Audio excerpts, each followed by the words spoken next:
Ya está grabando, Gauss. Bueno, Gaby, cuando quieras. Bueno, entonces para cerrar el bloque de microscopía del curso, nuestra idea era invitar acá a Julio.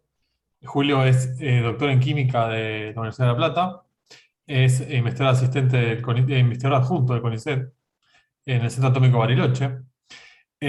Bueno, se especializa un poco en la química de nanomateriales y gran parte de su trabajo tiene que ver con lo que le ocurre a los nanomateriales adentro del microscopio electrónico de transmisión. Además, es un excelente colega, siempre dispuesto a pensar los problemas que uno le propone y a estudiar y a aportar una mirada distinta y a traer ideas nuevas. Así que para mí es buenísimo tenerlo acá y espero que disfruten la charla. Todo tuyo, Julio. Bueno, muchas gracias, Gaby. No estoy pudiendo prender mi cámara, así, pero a ver, quizás Te vemos, no sé si sos vos de chiquito o quién es. es mi sobrino. Esto es Tengo que, sobre. tengo que Todavía está el actualizar por la... sobrino, sí. Todavía está el sobrino, Hay que ahora actualizar eso. hay que actualizar. Sí, sí, sí, Pobre, sí. no lo desplaces igualmente. No, no, por favor, por favor. Sí, pero ahí se Bueno, te veía tu. Ahí está, estás. ahí me ven, ¿verdad? Y se ve Perfecto. la presentación. Bueno, Impecable. buenísimo, entonces comencemos.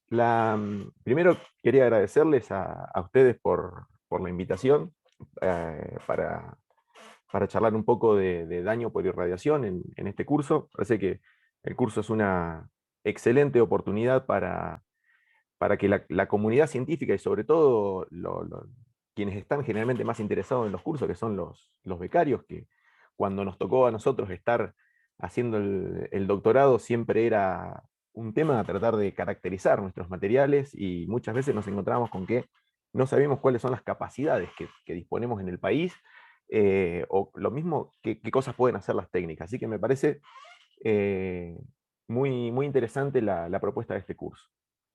Eh, la idea entonces es comentarles un poco sobre daño por irradiación. Yo estoy estudiando este tema en particular desde el año 2015. Me vine a Bariloche. Yo soy químico, soy egresado de la Universidad de La Plata, hice mi doctorado en INICTA y luego me vine para aquí a hacer un postdoctorado.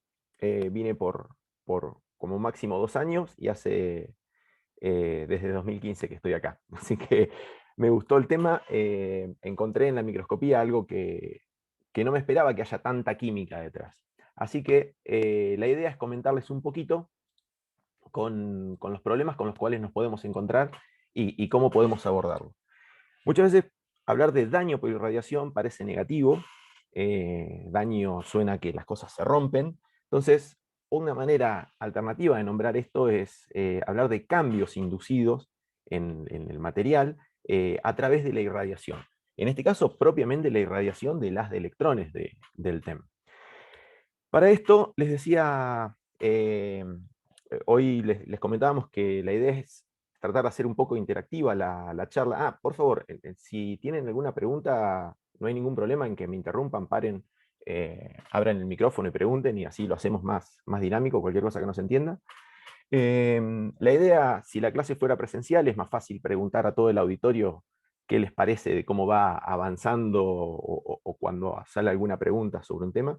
Así que como no lo podemos hacer de esa manera, se me ocurrió por ahí hacer una encuesta que es anónima.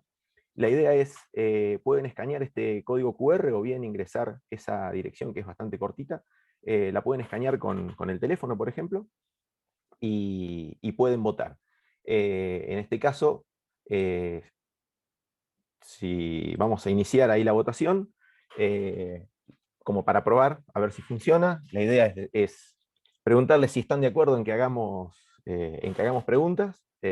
Así que bueno, parece ser que tenemos buena aceptación. Entonces, bueno, vamos a continuar. La siguiente pregunta que les quisiera hacer, como para tener una idea y por lo menos orientar un poquito la charla, es ¿qué carrera han estudiado? Es decir, me gustaría conocer más o menos el auditorio, como para ver, tener una idea, buenísimo, una enorme cantidad de químicos, bioquímicos, biotecnólogos o afines. Eh, Buenísimo. Bueno, entonces esto ya me da una buena idea de más o menos por dónde centrar parte de la charla.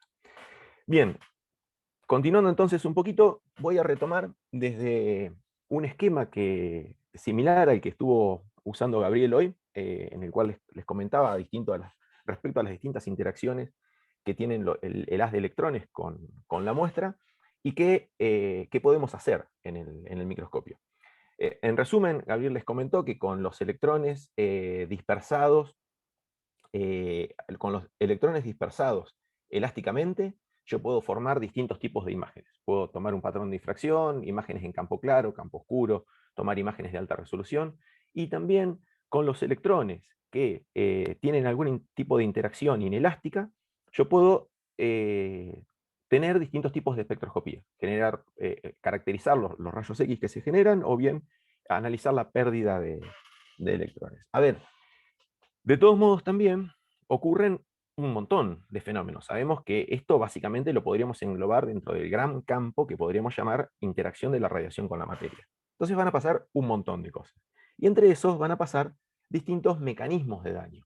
Entonces, podríamos separarlos en dos grandes grupos. Por un lado, el daño que ocurre cuando tenemos interacciones elásticas, es decir, el mismo tipo de interacciones con el cual formamos las imágenes. Cuando tenemos una interacción elástica, vamos a hablar de un daño conocido como knock-on o impacto directo, es decir, esto es el electrón o el haz de electrones, como lo quieran llamar, impactando directamente sobre el núcleo del átomo y generando un desplazamiento de su posición de equilibrio.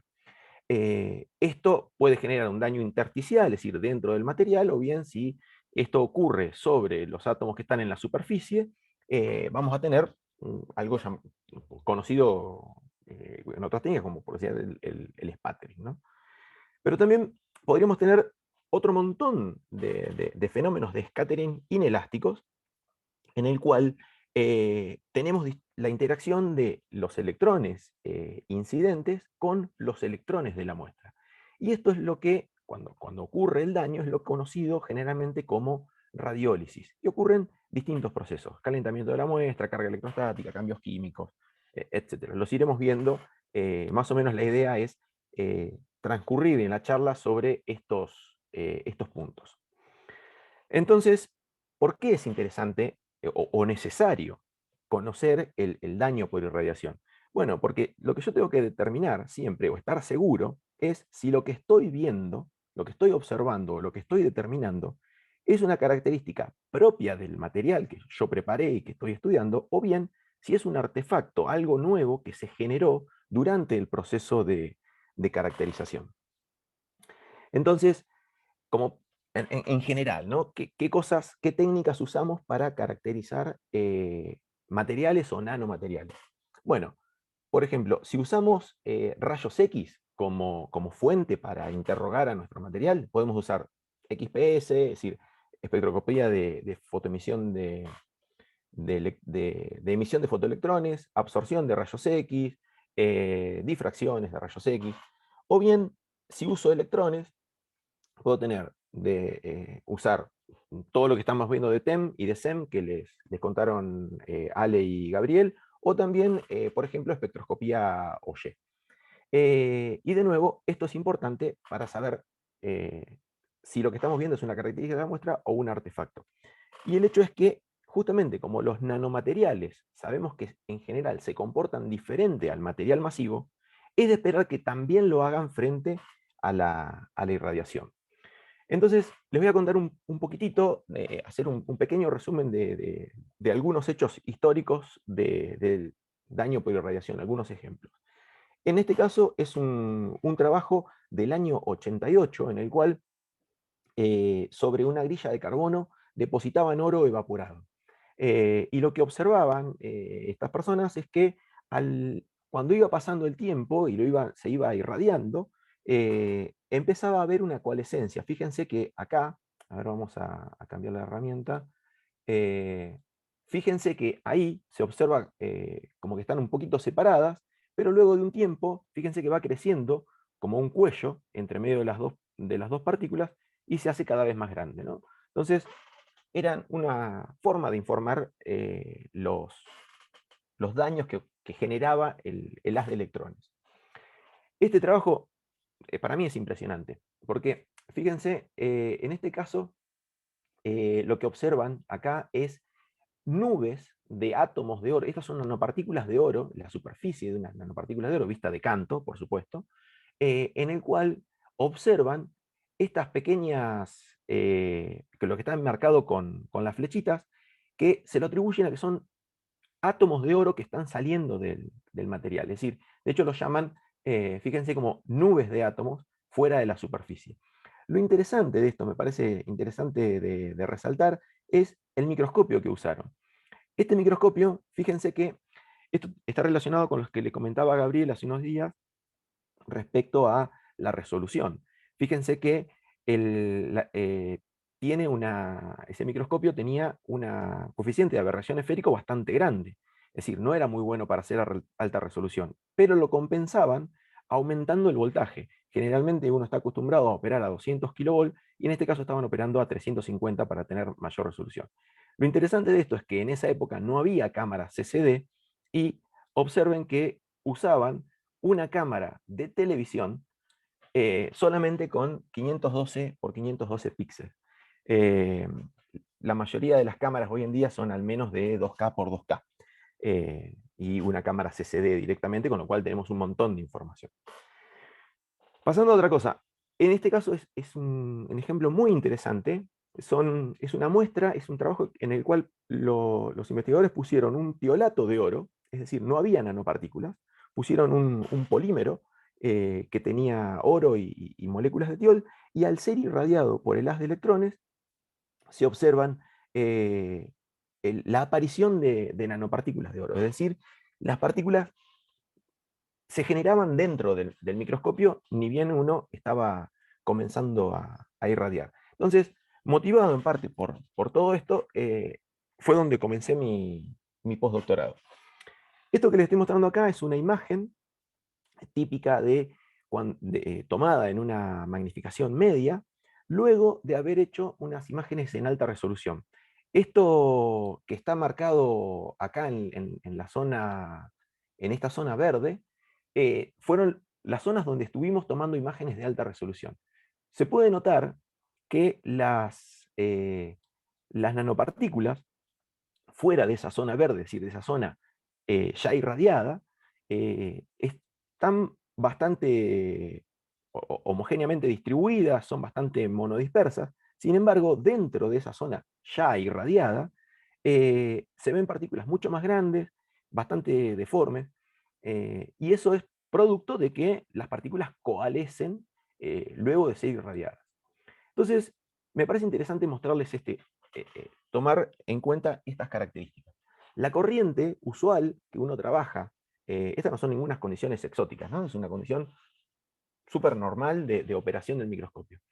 Una corriente de electrones de aproximadamente unos 7 nanoamperes, con un diámetro del haz de aproximadamente unos 150 nanómetros, y eso nos da que tenemos una corriente de electrones de unos sorprendentes 2 millones de electrones por nanómetro cuadrado por cada segundo.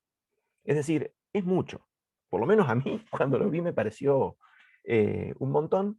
Y eso entonces empieza a surgir, empieza a generar un montón de preguntas, ¿no? Y lo que primero uno se suele encontrar es con que, bueno, lo que pasa es que la temperatura aumenta cuando uno lo irradia y las partículas se funden. Entonces, la pregunta que uno se hace es, bueno, ¿se funden las partículas? ¿Se funden más rápido que si tuviéramos el material masivo? Entonces, la primera pregunta que les quisiera hacer es, ¿qué opinan ustedes? ¿O qué esperan encontrar? Si yo tengo nanopartículas, la temperatura de fusión es menor que la del material masivo, ya pueden votar si quieren. ¿Es menor la del material masivo o directamente se funden a la misma temperatura que el material? Ok, peleadito. Me gusta que de vez en cuando se pone 50 y 50. Ok, bien. Parece que hay una fuerte tendencia a que es verdadero esto de que las partículas se funden a menor temperatura. Bueno, Veamos entonces un poquito de esto, a ver de qué se trata. Si nosotros tenemos, hay distintos modelos que permiten explicar esto, pero de alguna manera uno puede encontrar, la mayoría de los modelos que están basados, nos dice que la temperatura de fusión de las nanopartículas depende exactamente del tamaño, y uno puede escribirlo de una forma genérica, así, y si aplica un modelo, por ejemplo, en el caso del modelo de Gibbs-Thomson, nosotros podemos ver que esta constante C depende de la tensión superficial o el exceso superficial o la energía superficial, el delta H de fusión y la densidad del material. Y esto que parece así, bueno, un modelito medio dibujado, en realidad, cuando uno ve los datos experimentales, se ajustan bastante bien. Es decir, esta es una muestra de nanopartículas de oro, y fíjense que para nanopartículas de 2,5 nanómetros, es decir, estamos por acá, permítanme que lo vamos a marcar, si estamos por acá, la temperatura de fusión disminuyó aproximadamente 500 grados, es decir, es un montón. Entonces, lo que uno se puede preguntar, y acá vamos a la siguiente pregunta, es, ¿la muestra se calienta en el TEM? Es decir, cuando se irradian con los electrones, ¿la muestra se calienta y se funden las nanopartículas? Bien, la respuesta es la esperada, es casi un rotundo sí. La muestra se calienta, y si juzgamos por el color rojo del sí, se calentaría mucho. Bueno, veamos un poco de con qué nos podemos encontrar y qué podemos decir al respecto. La mayoría de los trabajos que uno se encuentra en los cuales hacen alusión a que las partículas se calientan, en ningún momento uno se encuentra con algo claro. Siempre queda ahí como lo tiran al pasar, la muestra se calienta. Cuando uno empieza a buscar, hay muy pocos trabajos serios en los cuales hayan hecho un tratamiento del problema. Este es un paper muy interesante en el cual proponen un modelo simple. Es decir, tenemos en este caso tenemos el sustrato y una nanopartícula soportada sobre este sustrato. Hay una superficie de contacto, ¿sí? Y se supone entonces que cuando los electrones interaccionan con esta partícula, se transfiere una cierta cantidad de calor, y entonces la partícula se calienta. No vamos a hacer todas las cuentas, pero básicamente esto comienza de plantear el gradiente de temperatura, mejor dicho, la distribución de temperatura en estado estacionario, y uno puede llegar, haciendo algunas cuentas, se puede seguir fácilmente el trabajo, a una expresión como esta que sigue acá, en la cual tenemos que el delta de temperatura que vamos a tener en la partícula está dado por el radio al cuadrado de la partícula, J, que es la densidad de corriente del cañón, K, que es el coeficiente de transferencia de calor, o la conductividad térmica. Fíjense que acá tenemos un lambda, es decir, a los que hayan cursado fenómenos de transporte esto les va a sonar. Este lambda sobre 2A, acá, disculpen, hay una pequeña corrección, hice un cambio y no me di cuenta, en vez de 2A debería ser 2R. Ese lambda sobre 2R el lambda es el camino libre medio de los electrones en el material.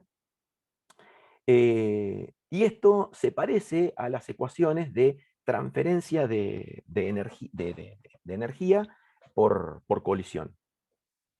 Y por último, esta E media es ni más ni menos que el stopping power. Alejandra, recuerdo que les comentó algo del stopping power, cómo estaba relacionado con el EDS. Básicamente es la capacidad que tiene un material para frenar esos electrones. Entonces, en ese freno hay una transferencia de energía. Lo interesante es que cuando uno hace estas cuentas para nanopartículas de oro de 4 nanómetros, que eran las imágenes que yo le mostraba, la temperatura no aumenta más de 2 grados. Lo cual entonces es sorprendente, es decir, que las nanopartículas pequeñas no se calientan. Y acá justamente está la clave, en el cual, como el delta T depende del radio al cuadrado, se van a calentar las partículas que sean muy grandes. Las partículas pequeñas realmente no se calientan. Hay un trabajo también interesante de unos trabajos de Egerton. Gabriel citó varios trabajos de Egerton, el libro de Egerton, ahí está comentado también, en el cual hacen un cálculo de cuánto se calienta, por ejemplo, la superficie, el sustrato de carbono. Y también le da que se calienta aproximadamente 1,5 Kelvin o grados en función del tamaño de las. Pero básicamente entonces la respuesta es no, la muestra no se calienta. Es decir, entonces si nos quedamos con el resultado de las respuestas, me parece súper interesante porque estamos derribando uno de los grandes mitos de la temperatura y las muestras en el TEM. Entonces, ¿cómo analizábamos nosotros la coalescencia de estas partículas? Bueno, lo que hacíamos era, como les comenté, tomar imágenes de alta resolución. Al tomar imágenes de alta resolución, Gabriel les comentó que son imágenes de contraste de fase, es decir, hacemos pasar todos los haces difractados y transmitidos por la muestra para que lleguen a la pantalla, y entonces en ese caso nosotros podemos obtener distintas imágenes, con lo cual podemos asociar la forma de las partículas. Entonces, ¿cómo trabajamos con esto? Bueno, ni más ni menos que tomamos una imagen, esa imagen está en el espacio real. Gabriel también les comentó que nosotros podemos pasar a través de la transformada de Fourier, nosotros podemos pasar de algo que tenemos, algo periódico en el espacio real, lo podemos pasar al espacio de las frecuencias o al espacio recíproco y viceversa. Entonces, por ejemplo, en este caso, lo que estábamos haciendo era, teníamos una imagen, tomamos la transformada de Fourier y, por ejemplo, filtramos. Es decir, si yo me quedo, por ejemplo, con estos puntos que están marcados en celeste, borro el resto, calculo la antitransformada y obtengo que lo único que va a aparecer pintado es esta sección de acá. Es decir, que esta parte de la estructura de la partícula es la que refleja estos puntitos de acá. Y así lo mismo con esto. Entonces, ¿qué es lo que queremos decir con esto? ¿Para qué nos sirve la alta resolución? Bueno, ni más ni menos que para tener información cristalográfica de un sector muy pequeño de la muestra. Y esto para determinadas cosas puede ser muy importante. Es decir, esto jamás es para confirmar una y otra vez que los átomos siguen siendo pelotitas. Ya sabemos, son bolitas y van a seguir siéndolo. Entonces, no es el sentido de tomar una imagen de alta resolución, por más que sea bonita. Y jamás, por favor, pidan una imagen de alta resolución para decorar un paper. Es casi una ofensa para un microscopista que uno le pida eso. Entonces, hay un montón de información que uno puede sacar de acá y sobre todo información cristalográfica muy valiosa. Veamos entonces algunos ejemplos. Nosotros lo que teníamos acá es una secuencia de imágenes en el cual tenemos, en este caso, 2 nanopartículas que son octaedros truncados, y vemos que van moviéndose, van pivotando, van rotando, hasta que llega un momento que coalescen. Lo interesante entonces es que al analizar la estructura cristalina de cada una de estas secuencias, veíamos, por ejemplo, que en este caso, justo en el momento que empiezan a coalescer, lo que está marcado ahí en azul son los planos cristalinos de tipo 100. Entonces fíjense que en el momento en el que comienza la coalescencia, dichos planos están alineados. Y a medida que continúa avanzando la coalescencia, comienza a crecer ese cuello similar al que les mostraba en esas fotos históricas, esos planos obviamente siguen alineados. Ahora bien, estas nanopartículas están recubiertas no lo dije, perdón, están recubiertas por tioles en este caso, por alcanotioles, en este caso un dodecanotiol, una molécula de 12 átomos de carbono con un azufre en la punta que está pegado ese azufre al oro. Entonces, ahora vamos a pensar un poquito qué pasa con esto. Este es otro ejemplo similar en el cual tenemos partículas de distinta geometría. Esta partícula de acá arriba, fíjense que tiene una falla de apilamiento ahí, había una falla, a ver si la puedo volver un poquito, comienzo desde el principio. Ahí, no sé si notan, pero hay como un salto, ¿sí? Esto es ni más ni menos que una falla de apilamiento, uno puede determinar la estructura cristalina acá o acá abajo, la orientación, y esta partícula de acá es un decaedro de Marx, es decir, una partícula un poco más compleja, y también van rotando y hay un momento en el que saltan. Si uno analiza con cuidado, se encuentra de que en el momento que ocurrió la coalescencia, las partículas de nuevo estaban orientadas con sus planos. Pero en este caso, unos instantes antes, todavía estaba la falla de apilamiento, y hasta que esa falla no desapareció, y esta cara de acá no se acomodó, no se manifestó como una cara cristalina neta, no ocurrió la coalescencia. Por último, permítanme mostrarles este otro ejemplito, en el cual tenemos dos casos interesantes. Vemos que las partículas de arriba se van a pegar como lo que vimos hasta ahora. Son en este caso dos decaedros de Marx. Ahora acá, no sé si notaron, pero había una partícula que desapareció. ¿Sí? Entonces, esta partícula que desapareció nos hace recordar a lo que muchos deben conocer como el Oswald-Ripening. Es decir, cuando tenemos cristales pequeños en disolución que se disuelven a expensas de que crezcan las partículas más grandes. La fuerza impulsora de ese fenómeno es ni más ni menos que disminuir la energía superficial del sistema. Entonces, esto, de alguna manera, obviamente nosotros acá no estamos en agua, estamos en ultra alto vacío, pero se le parece un poco. De hecho, hay varios trabajos que lo reportan a este Oswald-Ripening, que ahora los vamos a ver. Entonces, pasemos a algunas preguntitas más. ¿Qué ocurre con las moléculas que están en la superficie? Porque nosotros dijimos, bueno, coalescen y están los tioles ahí, qué sé yo. Ahora, la pregunta entonces que quisiera hacerles es, las moléculas de la superficie, ¿aún están todas absorbidas? ¿No quedan moléculas absorbidas? ¿O no hay moléculas, al menos en las caras que se pegan? Bien, interesante. Perfecto. Muy bien, muy bien. Bueno, ahí tenemos una clara tendencia. La lógica nos indica justamente de que al menos, en las caras que se pegan no debería haber moléculas. Porque si nosotros, permítanme, volvemos a la presentación, si pensamos en esto, ¿sí?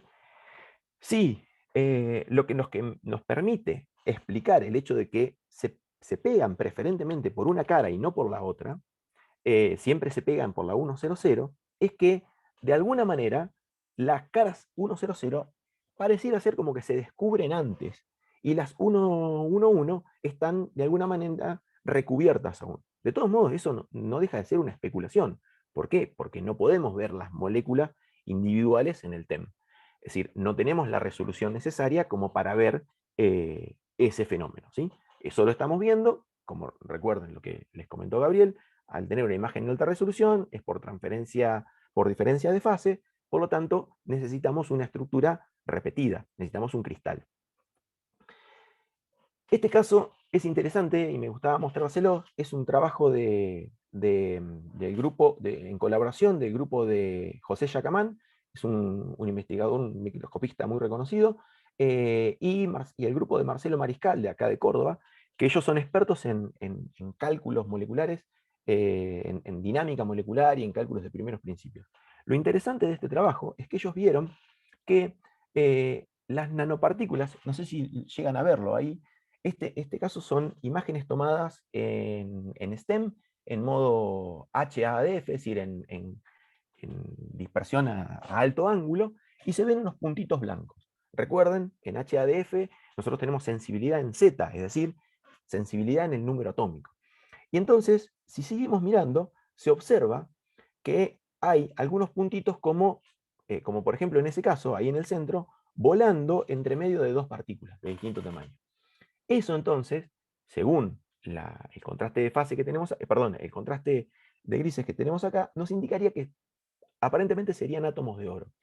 Entonces, que estarían saltando entre las partículas. Entonces, ellos lo que hicieron fue modelaron esto y llegaron a la conclusión de que el fenómeno que obtienen es similar al Ripening de Oswald que yo les comentaba anteriormente. Ahora bien, ¿cuáles son los mecanismos por los cuales ocurre el daño? Perdón, ¿hasta acá estamos bien? Sí, ¿Sí? perfecto. ¿Vamos bien? ¿Me siguen? Ok, no me perdí a nadie. Veamos entonces. Mecanismos, es decir, por los cuales se origina este daño. Les recomiendo este trabajo de Thomas Susi, es muy interesante. Si bien es un review que está referido a materiales bidimensionales, por ejemplo, grafeno, sulfuro de molibdeno, esos materiales tipo lámina, la mayoría de las cosas que discute uno las puede extrapolar a materiales tridimensionales, generalmente con los que trabajamos la mayoría. Entonces, podríamos separar, como arrancamos al principio, en dos grandes mecanismos. Por un lado, el desplazamiento por impacto directo, es decir, por no-con, por interacciones elásticas, y las excitaciones electrónicas o la radiólisis o las interacciones inelásticas. A modo general, lo que vamos a decir casi como asegurándolo por ahora, pero vamos a ver luego cómo llegamos a esta conclusión, es que principalmente el no-con se va a dar en aquellas muestras que sean conductoras. Y la radiólisis se va a dar en aquellas muestras que sean semiconductoras o no conductoras. ¿Esto qué quiere decir? ¿Que el no-con no se da en estas muestras? No, sí, se da. El asunto es que lo que acá va a ocurrir es que no se dé tan fuertemente la radiólisis. Y ahora vamos a tratar de explicar eso un poquito. ¿Cómo podemos interpretar el no-con? Bueno, uno puede plantear, por un lado, la interacción como si fueran el choque de dos partículas, dos esferas rígidas, donde tendríamos una de las partículas sería el electrón incidente que interacciona con un átomo de la red, ¿sí? Si ese átomo es intersticial, nosotros podemos generar un desplazamiento, este átomo puede impactar sobre otros y generar varios desplazamientos más, y generar algún tipo de falla dentro del material, o bien volver a su condición de equilibrio, pero por lo general ocurren estas fallas. Ahora, si ese átomo está en la superficie, podemos tener sputtering. Entonces, nosotros podemos calcular que la energía máxima que le podría llegar a transferir un electrón cuando impacta sería, acá resumí mucho las cuentas, pero sería simplemente cuando el impacto es directo, es decir, cuando vuelvo un cachito hacia atrás, cuando este ángulo θ es 180, es decir, en este caso sería 0 grados, es decir, que hay backscattering, es decir, cuando hay la máxima transferencia de energía, nosotros tendríamos entonces, de esta manera podemos calcular esa transferencia, ¿no? E0 es la energía del electrón, M0 es la masa del electrón en reposo por la velocidad de la luz, y m es la masa del target, es decir, en este caso, si yo muevo un solo átomo, sería del átomo que desplazo, o si fuera una molécula, la masa de toda la molécula que estaría desplazando. Entonces, con eso uno puede calcular la sección eficaz de interacción, ¿no? Es decir, la sección eficaz en la cual, como sección eficaz estamos hablando de un área en la cual el electrón impacta y ese impacto es efectivo para generar el desplazamiento de esos átomos. Entonces uno puede encontrar, acá también lo estoy resumiendo un poco, una expresión de este tipo. Este 0,25 acá es un factor que ya nos compensa que si nosotros tenemos la energía en electronvolt, la sección eficaz va a estar dado en unidades de Barn. ¿Qué es Barn? Es ni más ni menos que 10 a la menos 24 centímetros cuadrados. Es decir, esto está del orden del el diámetro de un núcleo atómico, ¿sí? De ese orden estamos hablando. Entonces, esta función f es una función de la velocidad, que depende de la velocidad del electrón y está expresada de esta forma, no importa, pero tiene en cuenta las condiciones relativistas. Verán que acá anda la velocidad de la luz dando vuelta. Entonces, uno, conociendo, conociendo entonces la energía máxima que se puede transferir y la energía necesaria para el desplazamiento, es decir, ED vendría a ser algo similar a la energía de enlace, podemos tener una idea de la sección eficaz. Y esta sección eficaz nosotros la podemos asociar con cuán probable es que ocurra ese proceso. Entonces, en este caso, como veníamos hablando de nanopartículas de oro recubiertas con alcanotioles, nosotros calculamos las secciones eficaces para romper distintos tipos de enlaces. Por ejemplo, en este caso, tenemos esta curva gris, nos marca la probabilidad de romper una unión carbono-hidrógeno. Esta curva punteada en naranja, esta que va subiendo acá, nos da la posibilidad de arrancar un átomo de oro a la nanopartícula de oro. ¿Y qué es lo que nos encontramos acá, por ejemplo? Fíjense, nosotros estamos operando a 200 kilovolts. Si nosotros operamos a 200 kilovolts, no tenemos la energía suficiente para que podamos arrancar un átomo de oro. Entonces, ¿eso qué quiere decir? Los átomos de oro no lo vamos a mover. ¿Recuerdan el paper que les mostré al principio? Bueno, ellos usaban 350 kilovolts, los que veían las nubes de átomos. Entonces, ellos sí tenían una energía suficiente. Es decir, tenían muy buena energía como para, fíjense que en este caso esa sección eficaz crece mucho y muy probablemente estaban generando una buena cantidad de átomos de oro desplazados de la nanopartícula. En nuestro caso, entonces, resumiendo, lo más probable para eliminar es esto, es esta curva roja, que es ni más ni menos que arrancar un átomo de azufre de la superficie de las nanopartículas. Entonces nos preguntamos, bueno, fenómeno, está bien que este proceso sea el más probable. Ahora, ¿en qué rango de tiempo ocurre esto?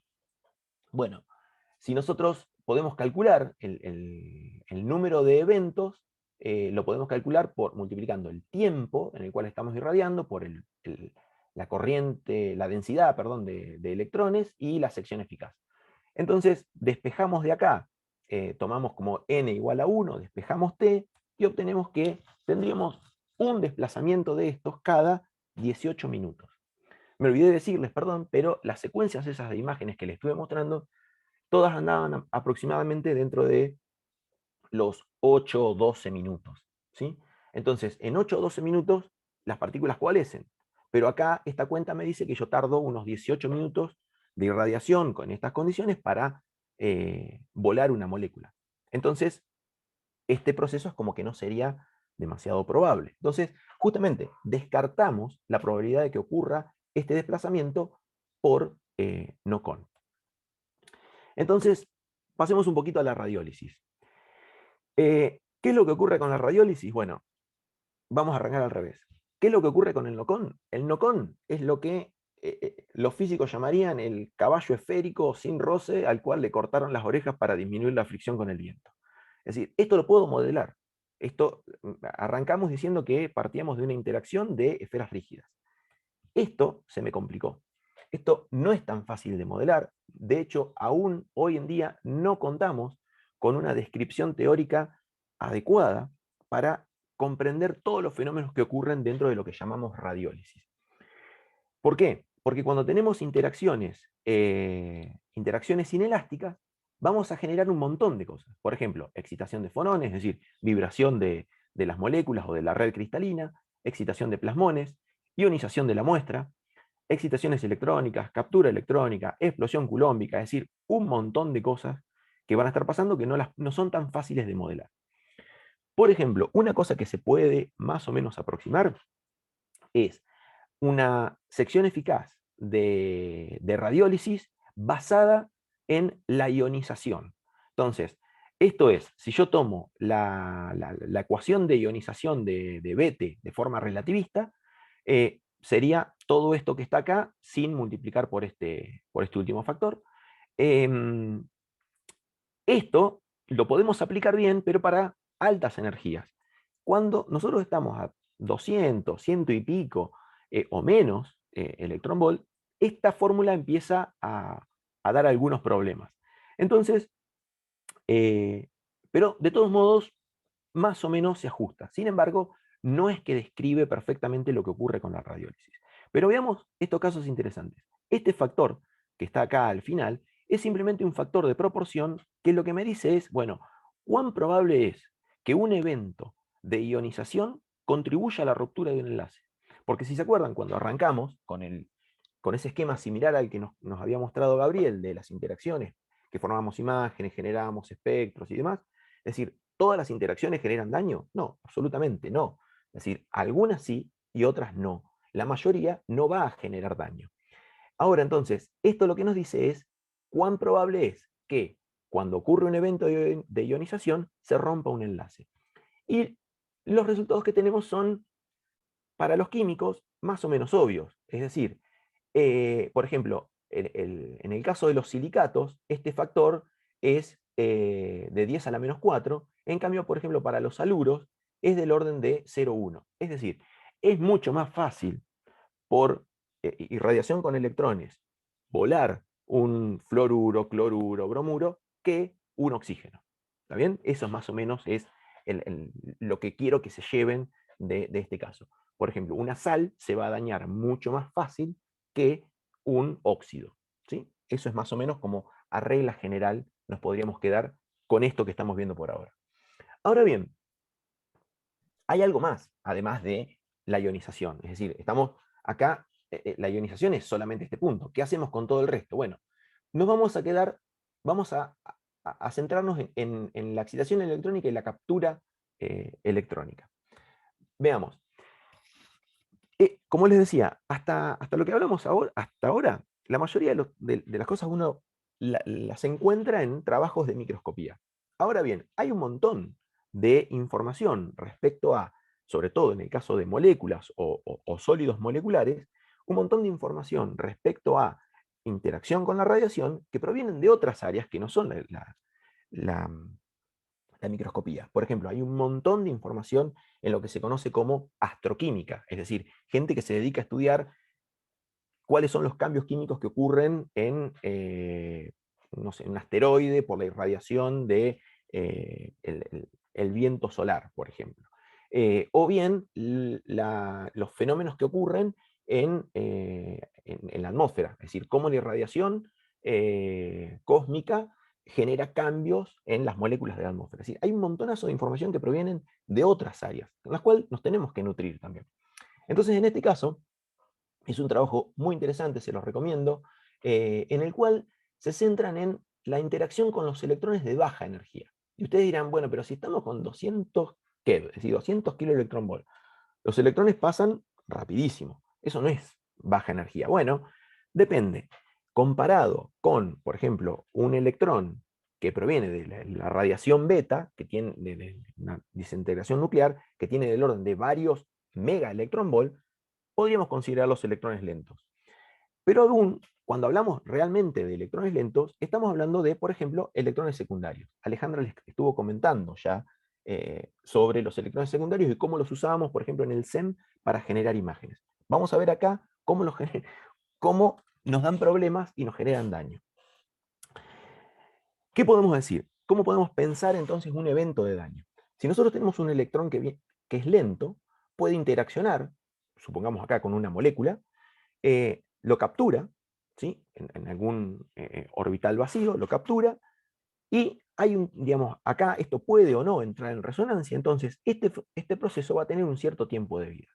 Ahora bien, si el tiempo de vida de esta entidad con ese electrón extra, o bien esto también lo podemos pensar como que ese electrón arrancó otro electrón, y esto nos queda cargado positivo, el tiempo de vida es mayor al de una vibración atómica, muy probablemente tengamos una ruptura del enlace. Ahora bien, si ese tiempo de vida en el cual este electrón está en este aducto es menor que el de una vibración, esto lo que va a pasar es que se eyecta ese electrón y la molécula queda vibrando, o ese enlace queda vibrando en un estado de mayor energía. Esto es súper conocido para los químicos de la audiencia que sean orgánicos. Esto es ni más ni menos que el fundamento de la espectrometría de masa. Es decir, yo le pego con un electrón que viene relativamente lento y rompo la molécula. Entonces, fíjense que si nosotros, esto es una tabla que está en este trabajo de Egerton, en el cual él lo que hace es determina las secciones eficaces de radiólisis experimentalmente, es decir, no calcula nada. Lo que hace que es, mide algún parámetro, por ejemplo, mide, si están caracterizando por ILS, ve, por ejemplo, la caída o el aumento de un pico, ¿sí? De alguna característica del espectro. O bien, si está haciendo difracción, la desaparición, por ejemplo, de algún spot de difracción. Entonces, de esa manera puede sacar una dosis característica de daño. Y con eso calcula una sección eficaz. que de alguna manera la sección eficaz la podemos asociar con cuán sensible es decir, mayor sección eficaz, más probable es que ocurra el daño, es decir, más sensible es la muestra al daño, y, una, y esta D vendría a ser algo así como la resistencia a ese daño. Entonces, me parece interesante comentarles esto. Fíjense que si nosotros tenemos, por ejemplo, algún material orgánico, por ejemplo, polímeros, el daño, es decir, la sección eficaz está dentro de estos valores. Eso quiere decir que para las dosis usuales en las cuales estamos trabajando en un TEM, los eventos de daños ocurren entre 4 segundos como muy lento o 4 milisegundos como muy rápido. Esto quiere decir que si volvemos al ejemplo de las nanopartículas recubiertas por dodecanotiol, es probable que nosotros digamos, bueno, ok, estos tiempos podrían ser, están del orden de los necesarios para que se descubra la cara de las partículas y luego entonces coalesca. Entonces, eso es una hipótesis. Entonces, por ejemplo, ¿qué hicimos para poder determinar esto? Bueno, queríamos saber si realmente los electrones secundarios eran los que generaban el daño.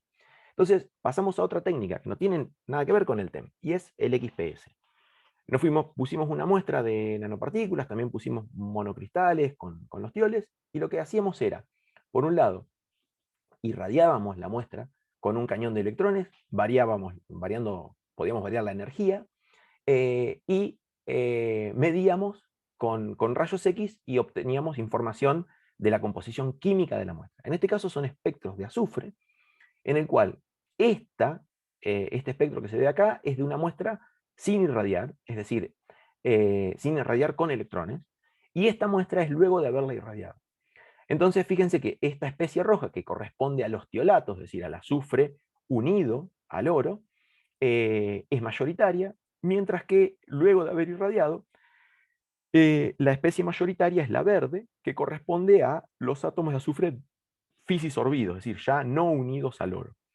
Lo interesante de esto es que nosotros obteníamos los mismos espectros si irradiábamos con rayos X o con electrones. Es decir, si irradiábamos mucho tiempo con rayos X y dañábamos la muestra con rayos X, obteníamos esto.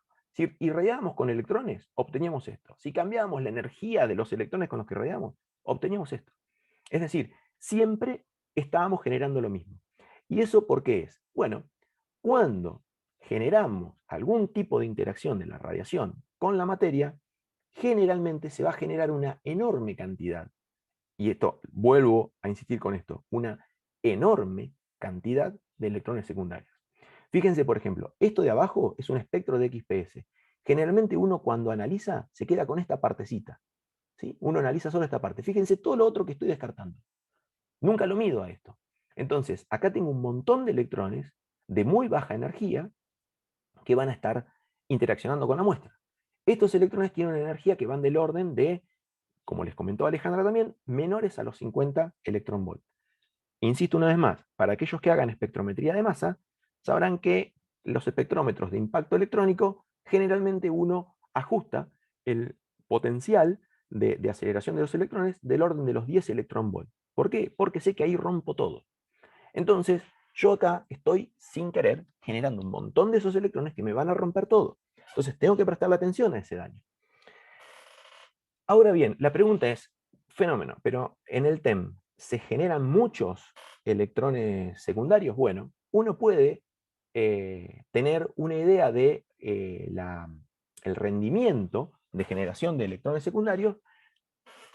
Si no lo puede medir a ese voltaje que uno necesita, lo que puede hacer es extrapolar con una función, con una ley de potencia, y entonces poder tener una idea de, en función de algunos datos experimentales, cuál sería el rendimiento de generación de electrones secundarios a la energía que yo trabajo.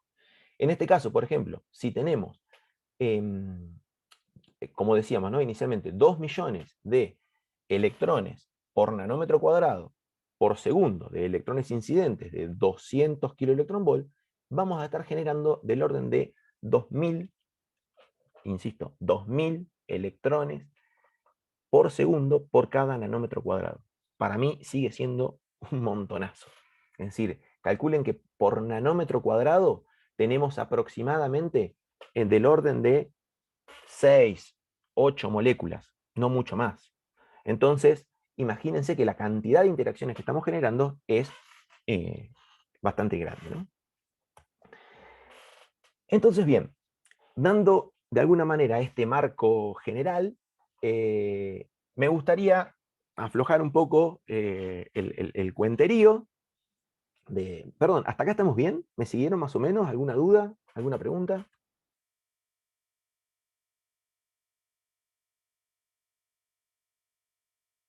Asumo que sí, o asumo que se me durmieron, o que No, se me acá cortó están, la conexión. Bárbaro. están en el chat diciendo que sí, que te siguen. Bien, ¿qué sigue? Bien, seguimos entonces. Entonces, vamos a aflojarle un poco a las cuentas, como estábamos mostrando, vamos a reducir la carga de ecuaciones y vamos a pasar a algunos casos, como dijo Gabriel, algunos casos científicos, algunos ejemplos prácticos en los cuales nos podemos encontrar con este daño. Primera pregunta que uno se puede hacer es, ¿todas las muestras se dañan? No, no necesariamente. Vamos a tratar de ver cuáles son algunas de las características que pueden presentar las muestras en las cuales ocurre el daño. ¿Cuándo debo prestar atención al daño en mis muestras? Bueno, por ejemplo, algunas cositas ya estuvimos comentando. Si trabajo con un óxido, si trabajo con algún haluro, con alguna sal, con algunas moléculas orgánicas, ahí le voy a tener que entonces prestar un poquito de atención y saber al menos que como estoy generando un gran número de electrones que van a generar daño, siempre está latente ese efecto, ¿sí? Y la otra pregunta más importante es decir, todo bien, porque esto es muy lindo, hay daño, fenómenos, muestras de daño, muy interesante, ahora, ¿lo puedo aprovechar? ¿Le puedo sacar algún tipo de provecho a eso? ¿O simplemente es un fenómeno que le interesan a 4 tipos? Bueno, veamos algunos ejemplitos. Este es un caso interesante que les quiero comentar. Es en el grupo donde hice la tesis doctoral, junto con Ale Floridia y Gastón Cortey, bajo la dirección de Mariano Fonticelli. Este posiblemente fue uno de los primeros trabajos con los cuales en el grupo nos encontramos con el daño por irradiación en distintas técnicas. Gastón acá lo que hacía era, preparaba unas nanopartículas de oro recubiertas con ácido tiomálico. En este caso eran nanopartículas que eran solubles en agua, y esto era interesante porque este ácido tiomálico permitía tener nanopartículas estables en solución en un rango de pH muy variado. Lo interesante era que ellos veían que, digamos, si hacían una primera reducción y caracterizaban por XPS, tenían una cierta composición, por ejemplo, del oro, veían que había una gran cantidad de oro aún sin reducir, oro no metálico, y si volvían a agregar agente reductor en un gran exceso, esa proporción cambiaba. Es decir, esto, había oro sin reducir que lo seguíamos reduciendo, entonces cambiaba la estructura. Y entonces habían caracterizado, por ejemplo, también en este caso por Sachs, habían caracterizado las partículas y veían que crecían de tamaño, es decir, aumentaban el tamaño luego de esta post-reducción. Lo interesante es que Gastón continuó estudiando este trabajo y hay más detalles en la tesis doctoral de Gastón, en lo cual, fíjense, estas son imágenes de STEM, de alto ángulo. De nuevo, tenemos contraste en Z, y observen cómo se ve alrededor de lo que es claramente el núcleo de la partícula, se ven un montón de puntos brillantes también.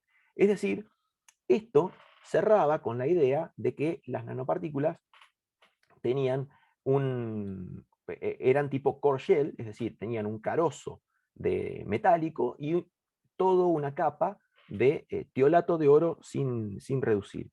Y justamente esto coincidía con el modelito que uno más o menos se imaginaba con lo que le llamamos a veces el PowerPoint Chemistry, ¿no? Es decir, el dibujito que uno se hace mental de lo que podría ser nuestro material. Lo interesante que ocurría era que cuando caracterizaban estas muestras por TEM, las muestras de ácido tiomálico, veían que tenían un tamaño cercano a los 3 nanómetros. Sin embargo, la misma muestra, no cuando en el caso que les contaba que hacían la reducción y la posreducción, la muestra con una sola reducción, cuando la medían por TEM, tenía un tamaño de 3 nanómetros, pero si la medían por SAX, tenía un tamaño de 1 a 1,5 nanómetros. Es decir, había una gran disparidad en el tamaño con la técnica que estábamos usando para caracterizarlo. Lo interesante de esto es que si te medían con las dos mismas técnicas nanopartículas de oro recubiertas por alcanotiol, veía que el tamaño era muy parecido. ¿Esto qué quería decir? Bueno, de alguna manera, en este caso que estábamos acá, las partículas están, al irradiarla con electrones, están creciendo. Ok, ahora con el cuento que ya sabemos de la cantidad de electrones secundarios que andan dando vuelta, parece casi obvio, ¿no? Es decir, tenemos oro 1, ¿sí? Un polímero de oro 1, oro sin reducir, y le estamos tirando con electrones de baja energía. ¿Qué es lo que va a pasar? Lo va a capturar, ese electrón extra que le estoy entregando reduce al oro y entonces crece el núcleo metálico. Digamos, ahora parece obvio, pero en su momento fue realmente muy interesante y nos hizo pensar mucho en lo que estaba pasando. Este es otro ejemplo en el cual aprovechamos el daño por irradiación. Esto es un trabajo en colaboración con, bueno, con el grupo de Agustín, el grupo de materia blanda, no estaba Agustín en este caso, pero es un trabajo de Gonzalo Fenoy, en el cual ellos lo que tenían era un polímero, que era este que está acá, este es un polímero conductor, es decir, un polímero electroactivo. Estos nitrógenos pueden oxidarse, es decir, que esto actúa como un reductor, y ellos lo que hacían era, a este polímero lo embebían en una solución con un precursor de platino, con ácido hexacloroplatínico, y como este polímero, dijimos, era electroreductor, generaban nanopartículas de platino, luego sobre esto hacían crecer un óxido, un MOF, y esto se usaba como un electrodo para la generación de oxígeno, es decir, este electrodo catalizaba eh, la reducción de oxígeno. Entonces, lo que había que resolver, acá con el TEM, lo que teníamos que resolver era, bueno, ¿hay nanopartículas de platino? ¿Realmente se formaron las nanopartículas de platino? ¿Podemos tener una distribución de tamaño? ¿Hay otras especies de platino dando vuelta? Bueno, entonces con todas esas preguntas arrancamos. La muestra no era sencilla. Esto que estamos viendo acá es ni más ni menos que una grilla de TEM en el portamuestra. Eso negro que se ve ahí era parte del polímero de esa película depositada sobre la grilla. Fíjense que entonces esto es una imagen a baja magnificación. Entonces, realmente encontrar partículas acá era un desafío porque esto es una capa extremadamente gruesa. Como les comentó Gabriel, necesitamos espesores delgados, en lo posible por debajo de los 100 nanómetros, como para tener imágenes decentes. Entonces, observando, ¿qué es lo que hicimos? La estrategia fue, bueno, busquemos cerca de los agujeros, ¿sí? Yo me pongo cerca de estos agujeros, cerca del borde, voy a tener un espesor menor. Entonces empecé a rastrear la muestra alrededor de los agujeros y acá las encontré. Entonces la pregunta que uno se hace siempre, fenómeno, eso que vemos ahí, si yo lo mido y tomo una distribución de tamaño, ¿tengo la distribución de tamaño de partículas de platino? Y la respuesta es no. Lo que tengo es la distribución de tamaños de un montón de puntitos negros. Yo tengo que saber si eso que estoy viendo realmente es o no platino. Hasta ahora son puntos negros en una imagen, nada más. Entonces, comenzamos a... ¿Cómo hacíamos? Bueno, empezamos a usar, por ejemplo, en este caso, la alta resolución. Aumentamos la magnificación, veíamos que seguíamos teniendo estas partículas, y entonces podíamos obtener una imagen de alta resolución, era cristalina. Entonces dijimos, bueno, hagamos uso de la transformada de Fourier. Sabemos que la transformada de Fourier nos da un patrón que es equivalente al patrón de difracción. Entonces, si nosotros medimos acá en el espacio recíproco, podemos tener información del espaciado interplanar y podemos hacer una indexación cristalográfica. Fíjense que en este caso, nosotros acá tenemos los valores esperados para el platino masivo, y estos los valores medidos, con un muy buen, con un muy buen error. Es decir, estamos bastante bien dentro de las posibilidades del TEM, considerando que tenemos una muestra extremadamente grande de polímero que está ahí molestando para determinar la imagen, era aceptable y fue una forma de confirmar que teníamos platino. Sin embargo, al seguir observando, nos encontrábamos con esto. No sé si lo llegan a ver, acá están, son dos imágenes de una misma zona que están tomadas con casi un minuto de diferencia una de otra, con 54 segundos de diferencia. En esta imagen de acá, marqué con estas flechas, no sé si llegan a ver algunas partículas. Vamos a tratar de ampliarlo un poquito. ¿Sí? Ahí, no sé si ven, se ven unas particulitas, unas esferitas o unas manchitas que se destacan del resto, que luego de un tiempo no están más. Es decir, acá había algo que tenía forma de partícula, que estaba homogéneamente distribuido y que desaparecía. Estas partículas de acá, nosotros, teniendo la información ya de que, ¿se acuerdan lo que les comenté al principio? De esos tipos que pusieron un tiolato de oro y lo irradiaron y se formaron las nanopartículas solas, sin tener nanopartículas. Sospechando esto, ¿qué hacíamos? Bueno, irradiábamos un rato, veíamos, ¿crecen? No, no crecen. Ok, si no crecen, entonces no estamos, estas partículas que estamos viendo, no las estamos generando nosotros y son propias de la muestra. Es decir, fíjense que ahí ya estoy usando el daño por irradiación, lo que conozco del daño por radiación, a mi favor, para decir, ok, esto está ahí. Esto que estamos viendo es propio de la muestra. No lo estoy inventando, no es un artefacto que se generó al medirlo, como pasaba con las partículas de Gastón que crecían, ¿no? Entonces, volviendo acá, ahora la pregunta era, bueno, fenómeno, no crecen, pero hay algo que desaparece. Entonces, pasamos a tratar de observar esto en modo difracción. ¿Qué es lo que hacíamos? Bueno, nos poníamos en una zona, pasábamos a modo difracción, es decir, proyectábamos el plano focal del microscopio, lo proyectábamos sobre la cámara y teníamos el patrón de difracción. Entonces, obviamente, nosotros primero lo que veíamos era una cosa así, algo totalmente amorfo, porque habíamos estado irradiando un rato. Entonces, nos parábamos ahí y lo que hacíamos era mover la muestra. Es decir, sin ver dónde estábamos, en modo difracción, movíamos la muestra hacia una zona fresca, es decir, una zona sin irradiar. Entonces obteníamos esto. Veíamos un patrón de difracción de una muestra que era cristalina. Ahora, luego de que pasaba el tiempo y se seguía irradiando, fíjense que algunos de estos puntos, de estos spots de difracción, iban desapareciendo. Es decir, estábamos perdiendo, por decirlo de alguna manera, estábamos perdiendo cristalinidad en la muestra. Es decir, la información que teníamos acá en campo claro era equivalente a la información que teníamos en modo difracción. Entonces, lo que nos preguntamos es, ¿qué son esas partículas que desaparecen? Entonces, si les parece, como para despertarnos un poquito, me gustaría conocer la opinión de ustedes. ¿Son nanopartículas pequeñas que crecen? ¿Es parte del precursor metálico remanente? ¿Es óxido de platino? ¿Son nanopartículas de platino hidrogenadas que van perdiendo hidrógeno? Se abre la votación. Interesante. Me gusta mucho este auditorio.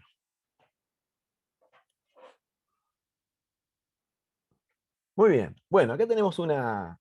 a ver, claramente es obvio que no iba a ser la primera, ¿no? Porque no crece nada, sino que todo desaparece. ¡Upa! Muy interesante este resultado. Son partículas de platino hidrogenada que van perdiendo hidrógeno. Bueno, veamos entonces, a ver con qué nos encontrábamos en este caso. Fíjense que las dos mayoritarias son el precursor y la pérdida de hidrógeno. Bueno, veamos con qué nos encontramos. Cuando me encuentro con esto, lo comenzamos a charlar con los chicos, con los colegas, y entonces, en ese caso también hicieron medidas de XPS. ¿Y con qué nos encontramos? Perdón, luego hicieron, les cuento lo que hice yo. me ponía con el spot sobre una zona en la cual había partículas y tomaba un espectro de EDS. ¿Sí? Es el espectro que está marcado, vamos a amplificarlo un poquito, es el espectro que acá está marcado en rojo. ¿Sí? Y fíjense que ahí veíamos que teníamos platino, llamativamente teníamos azufre, que no se sabía bien de dónde venía, y había cloro. También había potasio. Entonces, esto era de la zona en la cual fehacientemente sabíamos que había partículas.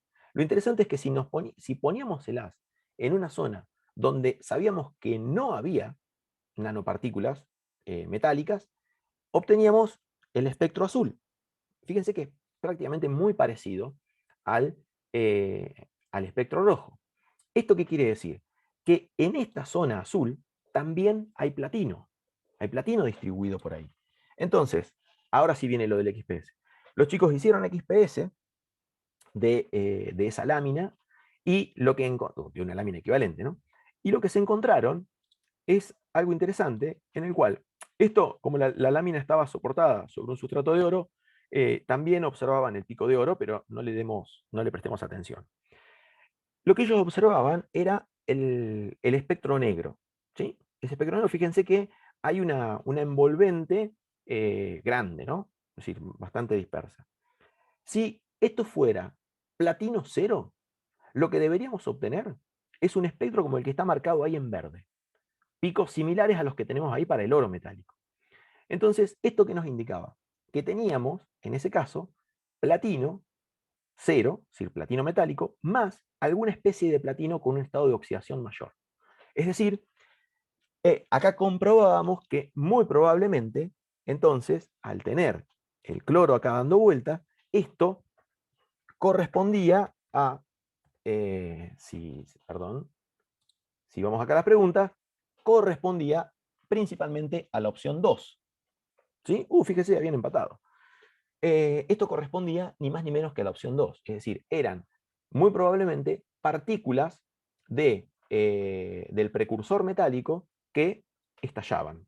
¿Por qué estallaban? Bueno, recuerden lo que hablamos hoy respecto a la radiólisis. Y dijimos, bueno, es más probable que se dañe un haluro a que se dañe un óxido. Entonces, fíjense cómo algunas de las cosas que sabemos de lo que ocurre en distintos mecanismos de daño por irradiación, las podemos aplicar y usarlas para sacar información importante de nuestra muestra. Veamos otro ejemplito.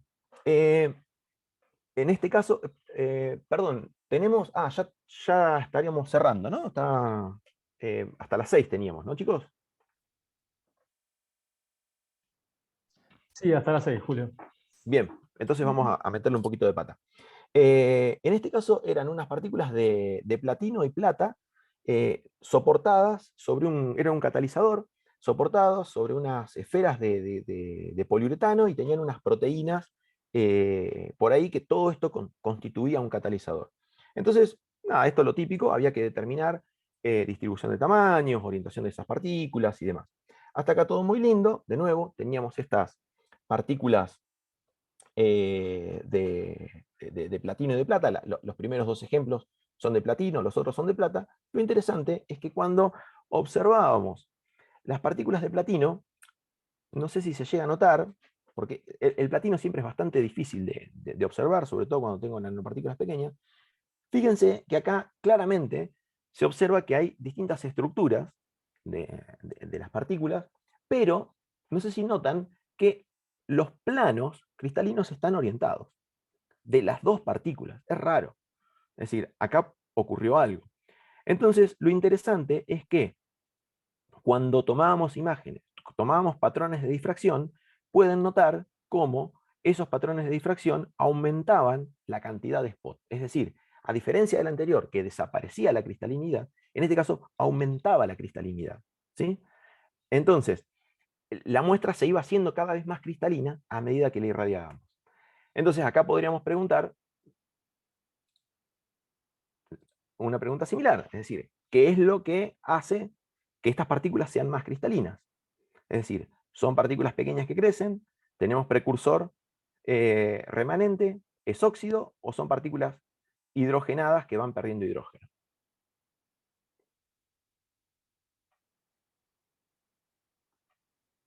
Interesante.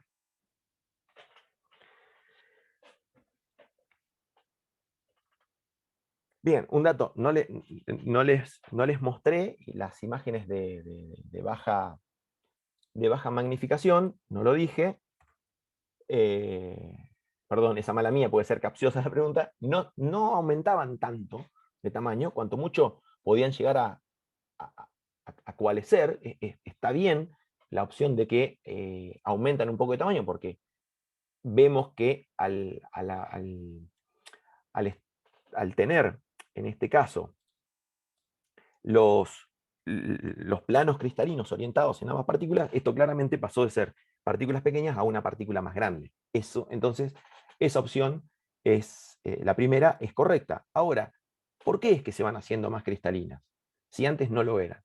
Porque en todo caso deberíamos tener la misma cantidad de spot. Una de las hipótesis es justamente la última. Es que justamente el platino sabemos que tiene la capacidad de absorber hidrógeno. Entonces, al ser partículas tan pequeñas, ese hidrógeno que se absorbe distorsiona muchísimo la red. Entonces, la distorsiona tanto que perdemos gran parte de los planos cristalinos, porque están distorsionados.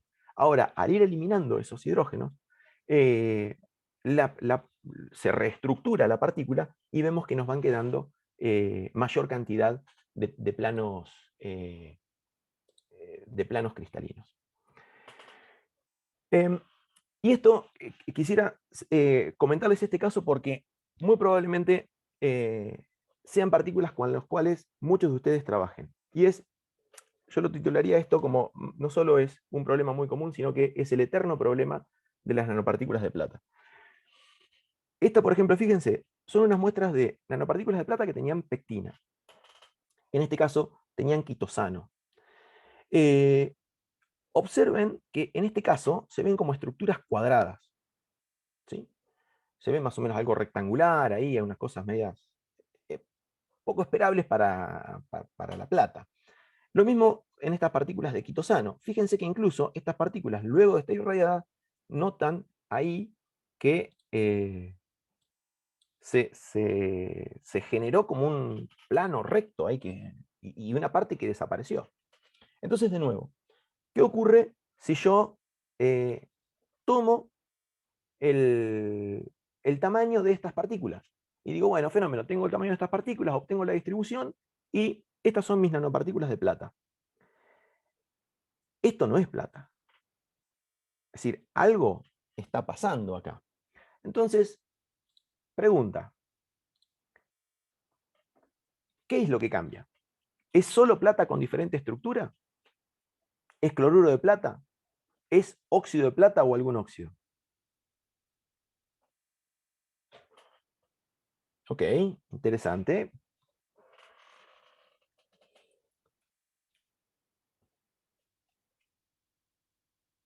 Bien, vamos a avanzar y vamos a ver entonces, mientras luego volvemos a la votación.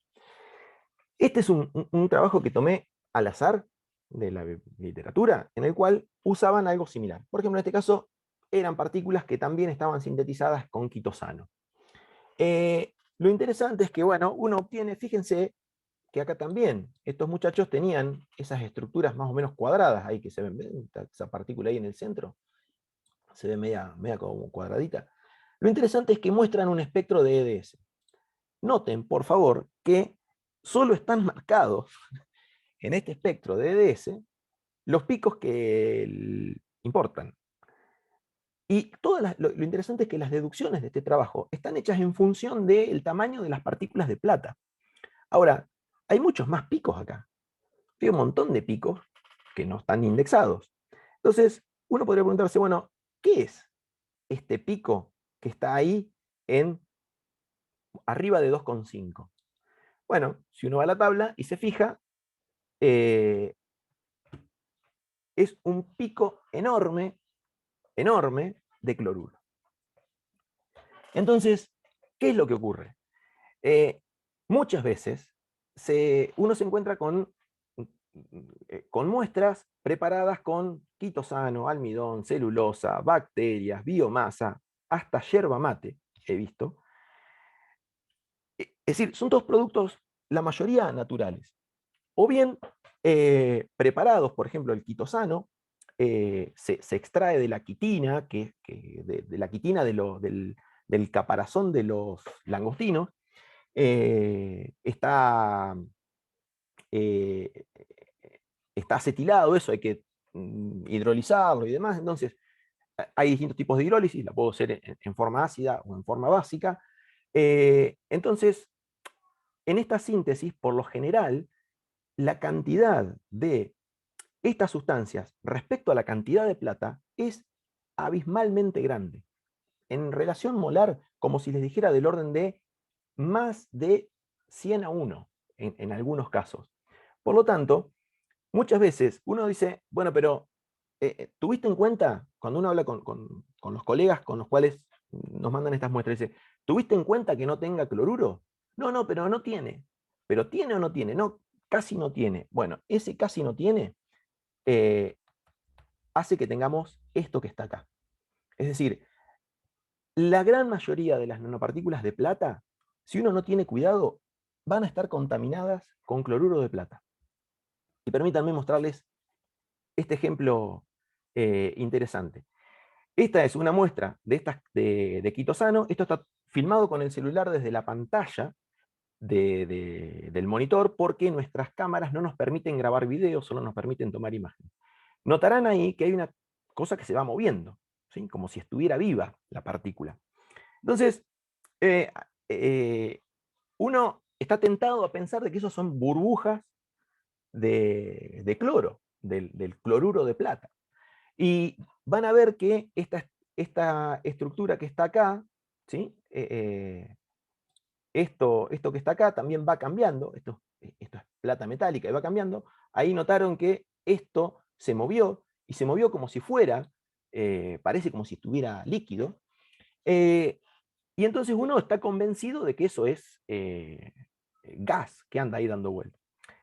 Una anécdota, es decir, en una conferencia alguien estaba presentando esto y daba una explicación de esto, de que había gas cloro.